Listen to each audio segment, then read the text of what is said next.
ကစုံလာပြီဗုဒ္ဓနေ့ကစုံလာပြီ9နေ့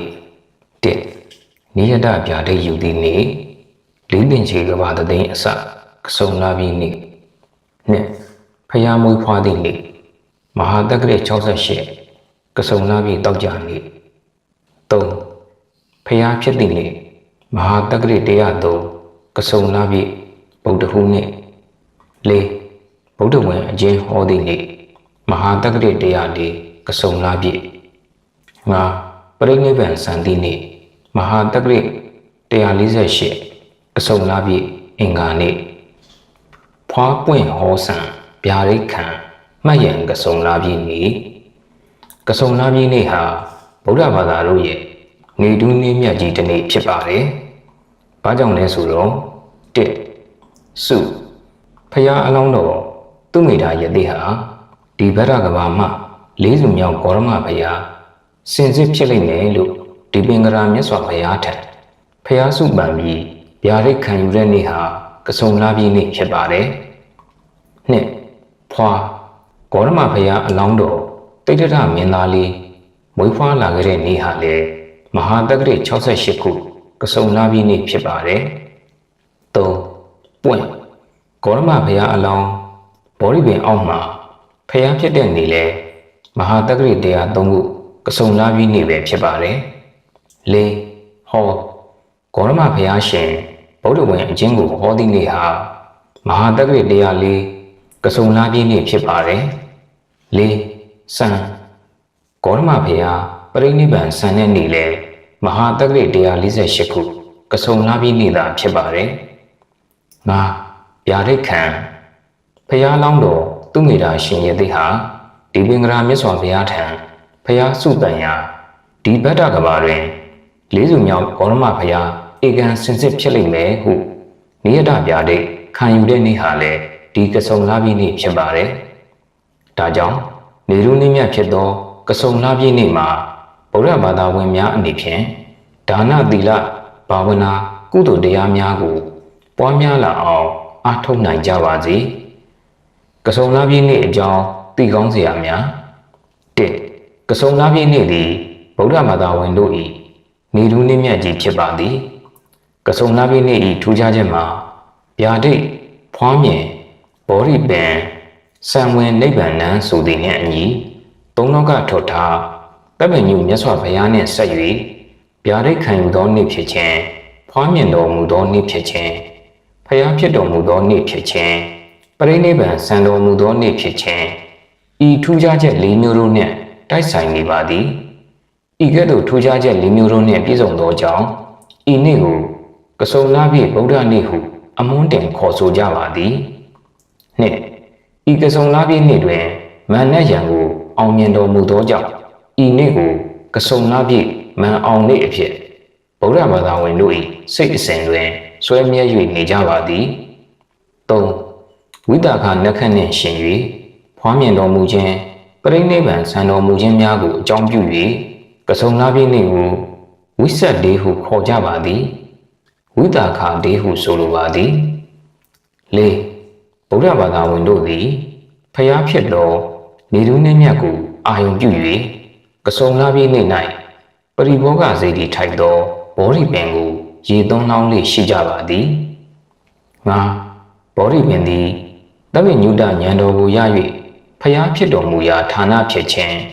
ဖွားဘက်တော်9ပါးတွင်စည်ရင်ဝင်ခြင်းဖြစ်သောကြောင့်ထူးခြားသောတစ်ပင်တစ်မျိုးဖြစ်ပါသည်ဤကဲ့သို့မြတ်စွာဘုရားနှင့်ဓာတ်ရိုက်ဆက်ဆက်၍ဘောဓိပင်၌ရေသွန်းလောင်းခြင်းအစဉ်လာကိုခက်အဆက်ဆက်ပြုလုပ်လာခဲ့ကြပါသည်6မြမရိုးရာ12ရာသည့်ပွဲတော်များအနက်ကစုံလ၌ညောင်ရီ3ပွဲတော်ကိုရိုးရာပွဲတော်အဖြစ်အစဉ်အလာသတ်မှတ်ခဲ့ကြပါသည်ခုနှစ်အတနာဘောဓိယမထေရ၏အလောင်းသည်တိဋ္ဌဘုရားရှင်၏ဘောဓိပင်ကိုစိုက်ပျိုးပူဇော်ရသောကုသိုလ်ကြောင့်နတ်ပြည်၌ဖြစ်ရခြင်းစัจ जा မင်းဖြစ်ရခြင်းအပယ်လေးပါးမှလွတ်ကင်းရခြင်းအကျိုးများကိုခံစားရကြောင်းထေရပဒံကျမ်းဂန်၌ဟောကြားထားပါသည်ရှစ်ဂန္ဓောတကတိဋ္ဌမထေရ၏အလောင်းသည်ဘဒုမုဒ္ဒရဘုရားရှင်၏ဘောဓိပင်ကိုနတ်သားရည်ဖြင့်သုံးလောင်းသောကုသိုလ်ကြောင့်နတ်ပြည်၌ဖြစ်ရခြင်း အနာရောဂါမဖြစ်ခြင်းတောကကင်းဝေးခြင်းစသောအကျိုးများကိုခံစားရပါသည်ကိုအထက်ပါအကြောင်းအရာများကိုနှလုံးသွင်း၍ဗုဒ္ဓဘာသာဝင်သူတော်စင်များအနေဖြင့်နှစ်စဉ်ကစုံလပြည့်နေ့ရောက်တိုင်းဗုဒ္ဓရုပ်ပွားဗုဒ္ဓတစေတီတော်များကိုအနေကစားတင်ဗုဒ္ဓအဘိဓိကမင်္ဂလာသဘင်ဆင်ရင်ကျင်းပ၍စီးပူးလေရှိကြပါသည်ကျောင်းကံဖရာသို့သွား၍ဒါနသီလဘာဝနာအမှုကိုပြုလုပ်၍ကစုံလပြည့်ဗုဒ္ဓနေ့ကိုအမတ်တရဆင်နွှဲကြပါသည်မာဂတိတာစီဤအခါတော်နေများစာအုပ်မှာကစုံလပြည့်နေ့အကြောင်းတည်ကောင်းစရာများဗုဒ္ဓဘာသာဝင်တိုင်းကစုံလပြည့်ဗုဒ္ဓနေ့အကြောင်းကိုသိစေရန်အတွက်ဒီဆောင်းပါးကိုရေးပြီးဖျားရှင်ကိုပူဇော်တက်ကာရပြုလိုက်ရပါတယ်ကစုံလပြည့်နေ့ဟာဗုဒ္ဓဘာသာတို့ရဲ့နေထူးနှင်းမြတ်ကြီးတစ်နေ့ဖြစ်တယ်။ဘာကြောင့်လဲဆိုတော့1ဖျားအလောင်းတော်ယသိသူမိတာဟာဒီဗဒ္ဓကဘာမှာလေးစုမြောက်ဂေါရမဖျားစင်စစ်ဖြစ်လိမ့်မယ်လို့ဒီပင်ကရာမြတ်စွာဘုရားထံနိယတဗျာဒိတ်ခံယူတဲ့နေ့ဟာကစုံလပြည့်နေ့ဖြစ်တယ်။2ဂေါရမဘုရားအလောင်းတော်တိဋ္ဌထမင်းသားလေးမွေးဖွားလာခဲ့တဲ့နေ့လေမဟာတက္ကရာ68ခုကစုံလပြည့်နေ့ဖြစ်တယ်။3ဂေါရမဘုရားအလောင်းဘောရိပင်အောင်မှာဘုရားဖြစ်တဲ့နေ့လေမဟာတက္ကရာ103ခုကစုံလပြည့်နေ့ဖြစ်တယ်။4ဂေါရမဘုရားပြိဋိဘံဆန်တဲ့နေ့ဟာလေမဟာတက္ကရာ148ခုကစုံလပြည့်နေ့ဖြစ်ပြန်တယ်။ဒါကြောင့်ကစုံလပြည့်နေ့ဟာဗုဒ္ဓဘာသာဝင်တွေအတွက်အင်မတန်ထူးမြတ်တဲ့နေ့တစ်နေ့ပါကစုံလဟာမြန်မာ12ရာသီမှာဒုတိယလဖြစ်ပြီးဗိဒ္ဓရာသီနဲ့တူသည်ပကံခေတ်ကျောင်းစာမှာကစုံလကိုကုစုံလို့အရေးများတယ်နောက်ပိုင်းမှာကုမှကသူပြောင်းလဲလာတယ်လို့ဆိုတယ်ကုကရဲ့အဓိပ္ပာယ်ကတော့ရေဖြစ်ခါစုံကတော့သုံးလောင်းတယ်လို့အဓိပ္ပာယ်ရှိလို့ကစုံလကိုရေသုံးလသို့မဟုတ်ရေလောင်းလလို့ဆိုနိုင်ပါတယ်ပါဠိစာပေမှာကစုံလကိုဝေတာခလို့ခေါ်ပြီးအဲ့ဒီဝေတာခကနေပါဠိပြက်ခါဝိတ္တခဖြစ်လာတယ်ဒီဟိုအတန်ထွက်ကတော့ဝိဆက်လို့ထွက်ပြီးအနောက်နိုင်ငံသားများကလည်းဒီဟိုတန်ကိုအမိပြုကကစုံလပြည့်နေ့ကိုဝိဆက်တေးလို့ခေါ်ကြတယ်ထိုင်းဗုဒ္ဓဘာသာတွေကတော့ကစုံလပြည့်နေ့ကိုဝိစာခပူချလို့ခေါ်တယ်မြန်မာပြည်မှာကစုံလပြည့်ဗုဒ္ဓနေ့ညောင်ရည်သွန်းပွဲတော်ပြည်တော်စုမြန်မာနိုင်ငံတော်နဲ့ကစုံလပြည့်ဗုဒ္ဓနေ့ဟာဗုဒ္ဓဘာသာဝင်တို့ရဲ့အထွတ်အမြတ်နေ့ဖြစ်လို့ပြည်တော်စုမြန်မာနိုင်ငံမှာအစိုးရရုံးပိတ်ရက်အဖြစ်သတ်မှတ်ထားပါတယ်ကစုံညောင်ရည်သွန်းပွဲတော်အဖြစ်ထင်ရှားတဲ့ဘာသာရေးပွဲကိုဆင်နွှဲတယ်ကစုံလရာသီဟာနေအရှိန်အပြင်းထန်ဆုံးဖြစ်လို့ရေတွေခန်းချောက်လေးရှိတယ်ဖျားပွင့်တော်မူတဲ့ဘောရိပင်ကိုရီမှတ်ခါဘောရိပင်အပွားတော်များကိုတပြောတစ်ပါးရေစင်သုံးလောင်းကြလို့ကစုံလညောင်ရည်သွန်းပွဲလို့ခေါ်လာကြတယ်ဗုဒ္ဓဘာသာဝင်များအတွက်ဘောရိပင်ဟာဖျားရှင်အားပရိဘောဂဇီရီတော်ဖြစ်လို့ဘောရိပင်ကိုရေလောင်းပေးခြင်းဟာဘောရိပင်ပုံမူရှင်တန်စေဖို့ဖျားသာသနာတော်ဆက်လက်အတွန်းရှည်စေဖို့ဖုန်ညွှန်းပါတယ်ဗုဒ္ဓဘာသာဝင်မြန်မာလူမျိုးတို့ဟာကစုံလပြည့်နေ့မှာတန်ဃာတော်များအားအာယုံစွမ်းနေစွမ်းလောင်းလူခြင်းသီလခံယူခြင်းပရိတ်တရားတော်များနာကြားခြင်းဘာဝနာတရားပွားများခြင်းစတာတွေပြုလုပ်ကြပါတယ်ဇီဝိတဒါနငါးလွတ်ပွဲငှက်လွတ်ပွဲတိရစ္ဆာန်ဘေးမဲ့ပွဲတွေကိုလည်းတပြောတစ်ပါးကျင်းပကြတယ်ထိုင်းနိုင်ငံဇင်းမဲ့မှာကျင်းပတယ်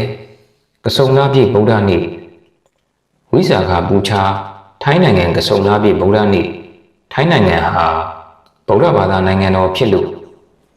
ကစုံလပြည့်နေ့ကိုရုံးပိတ်ရက်အဖြစ်သတ်မှတ်ထားတယ်ဘယင်အုပ်ချုပ်တဲ့နိုင်ငံဖြစ်လို့ဘယင်နဲ့တကွဘယင်အဆွေတော်မျိုးတော်အပါဝင်အရာရှိအရာခံများအားလုံးကစုံလပြည့်နေ့အခမ်းအနားဖြစ်တဲ့ဝိစာခပူချာကိုတပြည်လုံးပါဝင်ဆင်နွှဲကြတယ်ကစုံလပြည့်နေ့မှာသာသနာအလံတော်များသည့်ထိုင်းနိုင်ငံတဝန်းလုံးမှာတလူလူလွှင့်ထူကြတယ်ထိုင်းနိုင်ငံသာသနာအလံဟာမြန်မာနဲ့တိရိလင်္ကာနိုင်ငံဖြစ်လို့ရောင်ကြီးတော်6တယ်မဟုတ်ပဲအရဟတတဇသင်္ကန်းရောင်ပေါ်တွင်ဓမ္မစကြာဆံပိုင်းပုံတက်ထားခြင်းဖြစ်တယ်ထိုင်းနိုင်ငံကစုံလပြည့်ဗုဒ္ဓနေ့ကျင်းပပုံကစုံလပြည့်နေ့မှာ ထိုင်းဗုဒ္ဓဘာသာဝင်များဟာနနက်ပိုင်းမှာတန်ဃာတော်များအားဆွမ်းလောင်းလူကြတယ်။ဘုရားကျောင်းကံများကိုတန်ရှင်းရေးများပြုလုပ်ကာကုသိုလ်ယူကြပြီးနေ့လယ်ပိုင်းအချိန်ဘုန်းကြီးကျောင်းဓမ္မတာလာဇယင်းမှာတရားနာယူကြတယ်။တချို့ကတော့ဘာဝနာတရားများပွားများအားထုတ်ကြတယ်။ညဦးပိုင်းမှာစုပေါင်းပြီး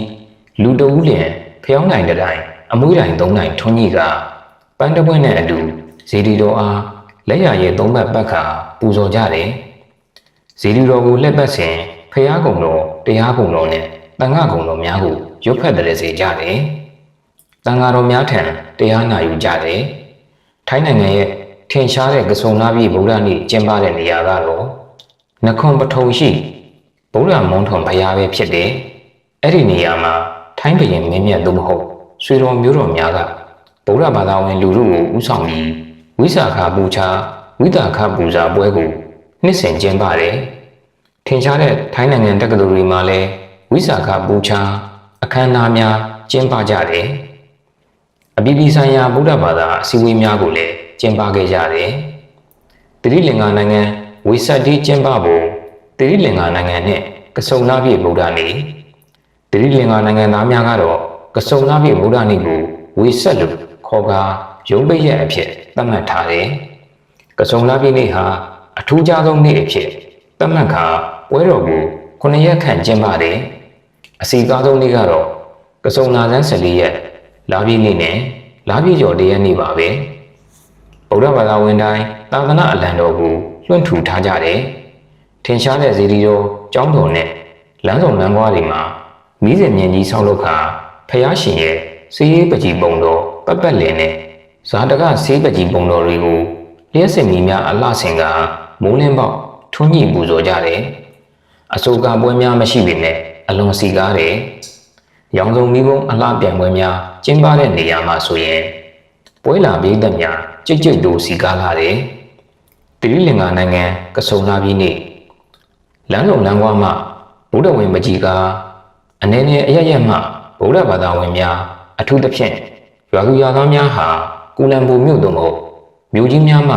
မီးထွန်းပွဲကိုလာရောက်ကြည့်ရှုကြတယ်။မော်တော်ကားဆိုင်ကယ်စပင်းစီးပြီးလက်ပတ်ကြတဲ့လူတွေလမ်းလျှောက်လက်ပတ်ကြတဲ့လူတွေတညာလုံးစီကားတာတွေ့ရတယ်။ရွာကနေလာကြတဲ့လမ်းလျှောက်တဲ့လူတွေဟာ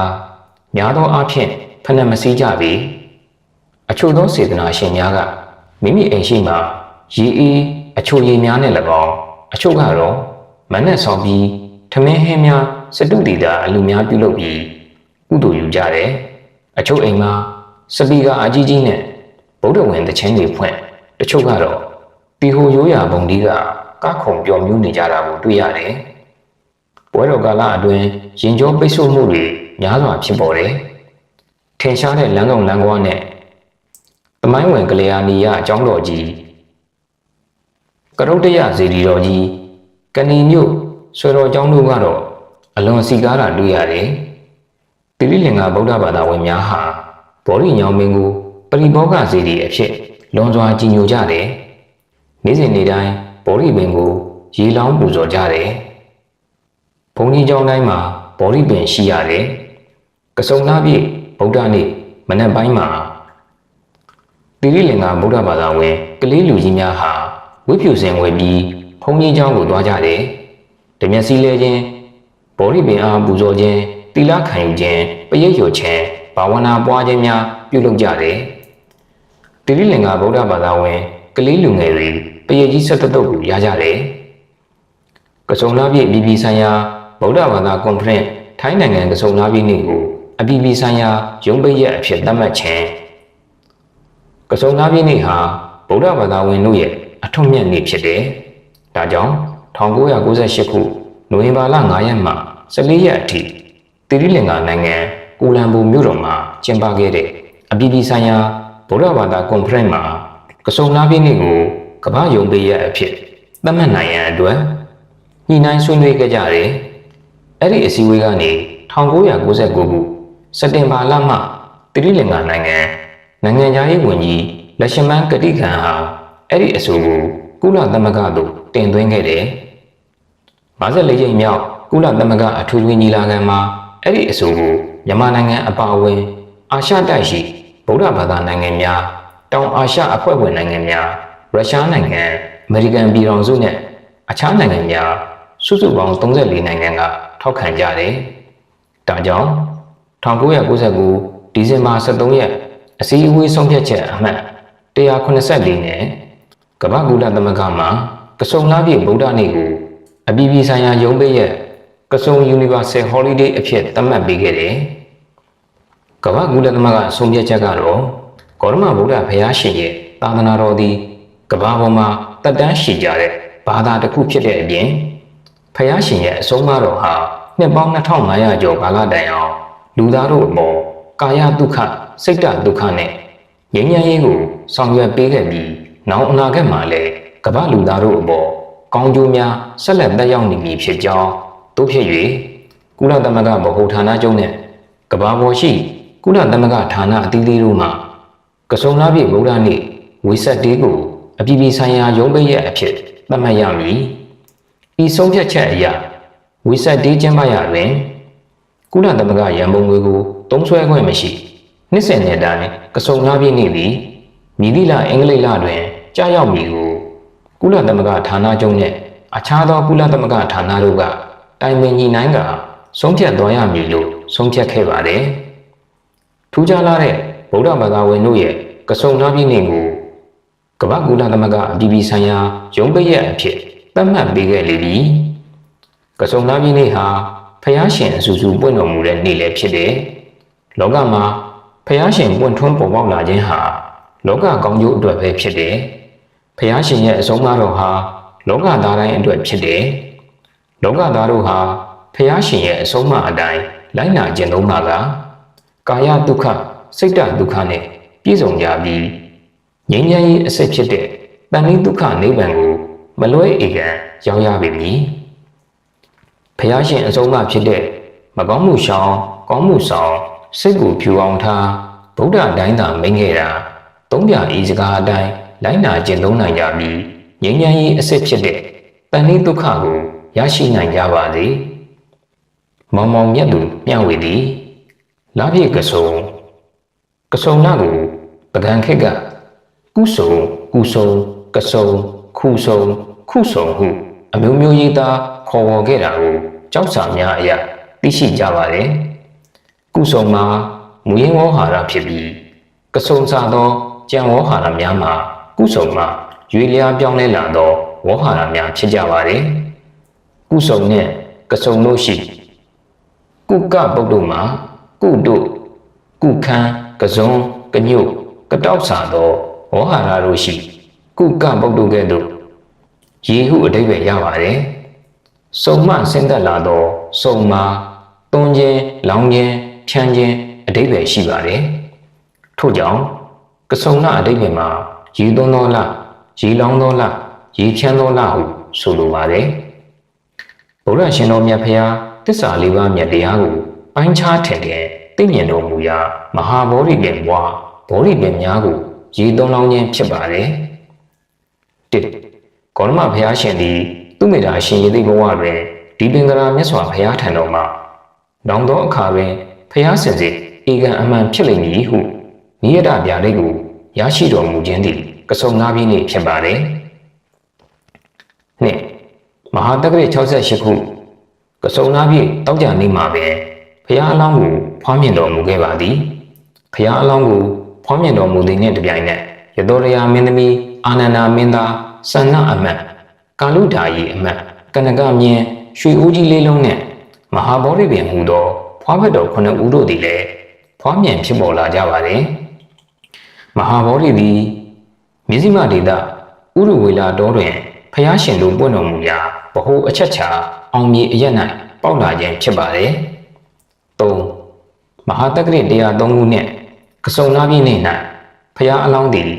မဟာဗောဓိပင်ရင်၌သစ္စာလေးပါးကိုထိုးထွင်းသိမြင်၍တက္ကညုဖျားရှင်အဖြစ်သို့ရောက်တော်မူခဲ့ပါတယ်။ထိုမဟာဗောဓိပင်သည်ဖျားရှင်၏ဖွားဘက်တော်9ဦးတွင်တဦးအပါဝင်ဖြစ်သည့်အပြင်ဗောဓိဉာဏ်ကိုရရှိရန်အားထုတ်တော်မူရာ၌အသုံးပြုတော်မူသောအပင်ဖြစ်၍ပရိဘောဂစေတီလည်းထိုက်ပါတယ်။ထို့ကြောင့် ဗုဒ္ဓဘာသာဝင်အပေါင်းတို့သည်ထိုဘောရိပင်မှာပင်ပွားများကိုမိမိတို့နိုင်ငံ၌စိုက်ပျိုးကိုးကွယ်လေးရှိပါတယ်။မြန်မာနိုင်ငံသည်လည်းဗုဒ္ဓသာသနာရောက်ချိန်ကပဲစတင်၍ဘောရိပင်များကိုစိုက်ပျိုးကိုးကွယ်ခဲ့ကြဟန်ရှိပါတယ်။နေရာသည့်အလဲဘဟုကြတော့မြန်မာတို့၏ကဆုံနာကနေပူပြင်းလှပါတယ်။တပူးရီကိုကဆုံရီခန်းဆိုသလိုကဆုံလာတွင်အင်းအိုင်ကန်ချောင်းရေနှုတ်မြောင်းများ၆ခန်း၍ရေပြက်လေးရှိပါတယ်။ရေပြက်၍အပူချိန်ပြင်းပြင်းတို့ကြောင့်အချို့တစ်ပင်ပန်းပင်များမှာနွမ်းချောက်ပျက်စီးကြရပါတယ်။ထိုအချိန်တွင်ရှင်းမြမာတို့သည်မိမိတို့အမျက်တနိုးကိုးကွယ်ထားကြသည့်မဟာဗောဓိညောင်ပဲများညှိုးနှွမ်းပျက်စီးမိကိုစိုးရိမ်ခဲ့ကြပါတယ်။ဗောဓိပင်ဆိုသည်မှာလည်းအိန္ဒိယနိုင်ငံတီဟိုနိုင်ငံတို့ရှိမူလာဗောဓိပင်တို့မှဆင့်ပွားယူရသောအပင်မျိုးဖြစ်၍ရှားပါးပင်မျိုးဖြစ်ပါတယ်။ထို့ကြောင့်ရှေးခေတ်ဗုဒ္ဓဘာသာဝင်မြန်မာတို့သည်ပူပြင်း၍ရေပြတ်သောကဆုံလတွင်ဗောဓိပင်များကိုမညှိုးမနွမ်းလန်းဆန်းရှင်သန်စေရန်ဟူသောဆန္ဒမုံဖြင့်ရေသွန်းလောင်းပူဇော်ကြခြင်းဖြစ်ပါလေ။ဤသို့ဖြင့်ဖျားအလောင်းတော်ဗျာဒိတ်တော်ခံယူခြင်းဖွားမြင်တော်မူလာခြင်းမဟာဗောဓိပင်ပေါက်တော်မူခြင်းဖျားဖြစ်တော်မူခြင်းတို့သည်ကဆုံလပြည့်နေ့များပင်ဖြစ်တော်မူခဲ့ပါလေ။လေးထို့ပြင်ကဆုံလပြည့်နေ့မှာပင်ဖျားရှင်ပြိဋိနိဗ္ဗာန်ဆံဝင်တော်မူခဲ့သောကြောင့်ကဆုံလပြည့်နေ့ကိုဗုဒ္ဓနေ့ဟုရှေးပညာရှိတို့ကခေါ်ဝေါ်သမုတ်ခဲ့ကြပါလေ။ကဆုံလပြည့်၏ထူးခြားချက်9ရက်1ဗျာဒိတ်ခံယူသည့်နေ့လေးသင်ချင်းနှင့်ကဘာသိန်းအစကဆုံလပြည့်နေ့2ဖျားမွေးသည့်နေ့မဟာတက္ကရာ68ခုကဆုံလပြည့်တောက်ကြနေ့ BC 623 3ဖျားဖြစ်သည့်နေ့မဟာတက္ကရာ103ခုကဆုံလပြည့်ပုံတဟူးနေ့ BC 988 4ဗုဒ္ဓဝင်အကျဉ်းဟောသည့်နေ့မဟာတက္ကရာ104ခုကဆုံလပြည့်နေ့ BC 989 5ပြိဋိနိဗ္ဗာန်ဆံသည့်နေ့မဟာတက္ကရာ148ခုကဆုံလပြည့်အင်္ဂါနေ့ BC 943တုံးရိပ်မြိုင်ပေါ်6နှစ်ပြို၍ခါတော်တဖုံပွင့်ချိန်ကြုံကဆုံလပြည့်စင်မင်းနေ့ဝဲမြစ်ပရမေပလင်ပွေထက်ရွှေညောင်တော်ကြီးဗိမာန်ထီးနှင့်မကြီးကြည်ပြူနေတော်မူလျက်ရံမြူခပင်အမိုက်သိန်းကိုအရှင်းပယ်ပြောက်အလင်းပေါက်ကထွန်းတောက်ဖုံးမော်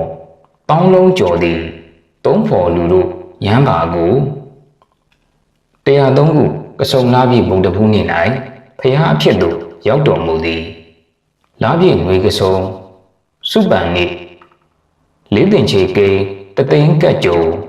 သူ့မိရာလောင်ညွတ်ပြောင်းဘွက်အောင်ဒီပင်ထံပါဝမ်းလျာမှောက်ခုံစုပန်နေ့လပြည့်ငွေကဆုံဖွားမြင်နေ့မဟာတက္ကရာ68ကျုံလုံမဏီတော်ပါမောရကိုလောင်းတော်တိတ်တော့ထွက်လက်ကြာငုံဖွားမြင်နေ့လပြည့်ငွေကဆုံဗုဒ္ဓနေ့103နှစ်တက္ကရာကျုံဘောရိပင်မဲမိတင်းခုလုံးမန်ဆွေ9စင်းအောင်ချင်းဖုံဖုံဗုဒ္ဓနေ့လပြည့်ငွေကဆုံနေဘူးနေ့148တက္ကရာကျုံမလာမင်းတို့အင်ဂျင်ရကိုဇက်တော်သိန်းလို့အင်းငိမ့်ခုလုံးနေဘူးနေ့လပြည့်ငွေကဆုံလပြည့်ဗုဒ္ဓနေ့မြန်မာများရဲ့နေလူနေ့မြတ်ဖြစ်ပါတယ်ဒီနေ့သည်မြန်မာဗုဒ္ဓဘာသာဝင်တို့ရဲ့နေလူနေ့မြတ်ဖြစ်တဲ့ကဆုံလပြည့်နေ့ပဲဖြစ်ပါတယ်ကဆုံလပြည့်နေ့ဟာဖျားလောင်းသူမိတာရှင်ရသေးကဒီပင်ကရာမြတ်စွာဘုရားထံမှာဖျားစင်စစ်ဧကန်ဖြစ်လိမ့်မည်ဟု